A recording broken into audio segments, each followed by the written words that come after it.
Alright, magandang gabi na ho sa lahat natin ng mga viewers Luzon, Visayas at Mindanao all over the world. Welcome naman sa ating panibagong video, panibagong reaction, mga ka-action, mga kakampeng.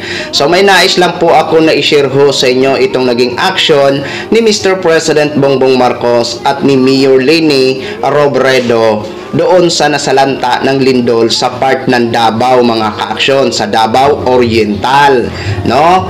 Nung nagkaroon nga po ng lindol doon sa Davao Oriental, may isang vlogger na kumbaga tinatanong niya o china-challenge niya si Mr. President Bongbong Marcos na ang sabi niya, kakayanin kaya na dumalaw ni Mr. President Bongbong Marcos doon sa Davao. Sus Maria Josep, alam nyo, kahit hindi nyo po i-challenge si Mr. President Bongbong Marcos, trabaho niya po yan na pangangalagaan tayo na mga anak niya, kasi itinuturing ho natin siya na siya ang ama ng Pilipinas.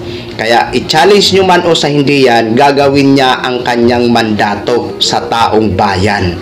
O ngayon na ginawa ni Mr. President Bongbong Marcos na binisita ang ating mga kababayan dyan sa nasalanta ng lindol, particular na sa evacuation center, na so eto po mga ka-action, unahin po muna natin ito si Mr. President bago si Mayor Leni Robredo. O ayon dito sa page ng Presidential Communication Office, no, upang matiyak ang agarang rehabilitasyon at mabilis na pag-ahon ng mga naapektuhan ng lindol sa Davao Oriental, binisita ni Pangulong Ferdinand R. Marcos Jr.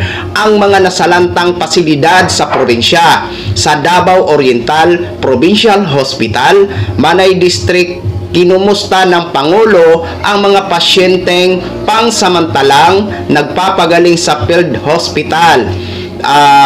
Pinuntahan niya rin ang mga sirang silid-aralan sa Manay National High School, maging ang isinarang Regional Evacuation Center sa Tarragona upang alamin ang lawak ng pinsala at masigurong agad maipatutupad ang mga hakbang para mapatatag ang mga apektadong gusali. So ito na po ang photos niyan. Para resibo natin, ebidensya natin. Ayan. Ito pa. At saka ito pa. Ayan, nakikita nyo yan mga ka-action, mga kakampeng. Ngayon, ito pa. May video pa na kung saan binisita din ni Mr. President Bongbong Marcos ang tinayong tent na pansamantalang matutuluyan ng ating mga kababayan na nasalanta ng lindol. Ito, panoorin po muna natin. Kasi naghanap siya ng butas. Atras guys. Atras na. Atras na. Next step na kayo.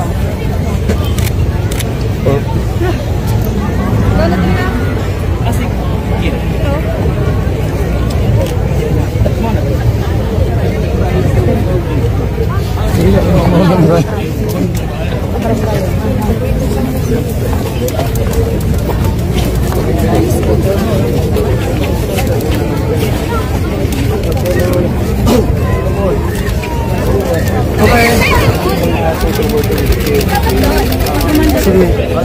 So yun na ho mga ka-action, mga kakamping, no, napanood na po natin. O ngayon, sino ba itong tinutukoy ko na vlogger? Kasi pinag-usapan po ito sa social media, baka sabihin nyo gawa-gawa ko naman. Eto po. Ayan. Sino ba yan? Si Paulo Lino. Si Paulo Lino. Alam natin DDS vlogger ho ito. Sabi niya kasi dito, kayanin kaya ng presidente dumalaw sa Davao? Question mark. Abangan ka namin. Okay. Wala naman masama sa kanyang naging post. Kumbaga, nagtatanong lang siya o kung kaya china-challenge niya si Mr. President Bongbong Marcos. Pero ayan na po ha. Binisita na po ni Mr. President Bongbong Marcos ang ating mga kababayan dyan sa part ng Davao na kung saan ay tumama nga po ang lindol. Sana naman po marunong din po kayo mag-appreciate ng ginagawa ng Pangulo. At sa usaping ito, dapat magdamayan ho tayo. Kasi ang ang concern natin dito ang ating mga kababayan na nasalanta ng lindol, di ba? O yun lang po ang pakiusap ko sa inyo. Sana po marunong din po kayo mag-appreciate. So, maraming salamat po Mr. President Bongbong Marcos sa inyong pagmamahal sa ating mga kababayan. Kalamidad man o hindi kalamidad, alam namin na nandiyan ka para tingnan ang mga sitwasyon ng ating mga kababayan, para i-check ang seguridad ng ating mga kababayan. Kaya maraming salamat sa inyo Mr. President Bongbong Marcos. Asahan nyo po ang aming suporta sa inyong mga magagandang programa at sa mga gagawin nyo pa na makikinabang kaming mga Pilipino. Okay? So dito naman po tayo sa angat buhay ni Mayor Leni Robredo. Ano na ba ang naging action? So alam naman po natin na hindi po ito nagpapabaya ang angat buhay ni Mayor Leni Robredo, lalong-lalo na sa oras ng kalamidad at hindi man kalamidad. So ayon dito, 22 hours ago, dalawang post po ang ipapakita ko sa inyo. Ayon dito, hashtag Angat Bayanihan in action. Nagsimula na ang repacking ng food packs katuwang ang Tindig Tagum, bahagi ng Angat Bayanihan Volunteer Network para sa mga pamilyang lubhang naapektuhan ng malakas na lindol sa Davao Oriental. So alam naman po natin na itong angat buhay na to is parang nationwide yata. Mayroon po itong mga volunteer talaga, at hindi lang po sa Pilipinas, maging sa ibang bansa mayroon din po itong mga volunteer, mga ka-action, mga kakamping. O eto na po ang picture, photos, kasi wala naman po itong video, photos ng pag-repack nila. Ayan, kita nyo yan, nagre-repack na po ang ating mga kababayan. O eto pa, ayan. Oh, eto pa. Ayan. Okay? Oh, ayan po mga kababayan namin na mga ka-action mga kakampeng. Oh, yan po ang resibo. Oh, ngayon, dumapo naman po tayo sa isang post pa. Sa isang post pa. Wait lang ha. Oh, kanina sa repacking tayo 22 hours ago. Ito naman 5 hours ago. Ito tulong para sa mga Dabaweños. Hashtag Angat Bayanihan in action. Nagsimula na ngayong araw ang Tindig Tagum Youth Organization INC, bahagi ng Angat Bayanihan Volunteer Network, sa pamamahagi ng 300 hot meals, 200 food packs. 200 food packs may hot meal. Ang hot meal 300, ang food pack nasa 200. May hygiene kits pa at inuming tubig para sa mga residenteng apektado ng sunod-sunod na lindol sa Manay, Davao Oriental. Maraming salamat Tindig Tagum Youth Organization INC sa mabilis nyong pagtugon para sa ating mga kababayan.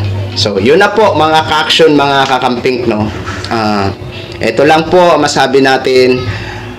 Ipagdasal ho natin ang ating mga kababayan na naaapektuhan ng mga kalamidad ngayon na dinanas ng ating bansa. Huwag po tayong mawala ng pag-asa. Alam natin na makakaya ng ating mga kababayan yung nasalanta talaga ng lindol, mga ka-action or bagyo, 'di ba? Na sana ay bigyan sila ng lakas, ng loob para harapin at makaahon ho agad sila. Siyempre, hindi naman nagpapabaya ang Pangulo na si Mr. President Bongbong Marcos, kasi nga nung nagkaroon ng lindol sa Davao, parang agad-agad nag-response ang ating mga otoridad para tingnan kung ano ang mga lagay ng ating mga kababayan. Siyempre, andyan na rin ang mga tulong mula sa gobyerno. Di ba? Sana mga kababayan namin ng mga DDS, no? Huwag nyo sanang palagi na lang pamumulitika ang nasa isip nyo.